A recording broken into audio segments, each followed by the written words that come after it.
chickens just love when we mow down these weeds and grass in their chicken run.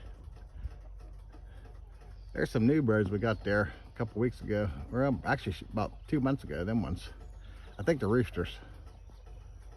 They are loving life. They get the bugs, the grasshoppers, the crickets, whatever else they can find.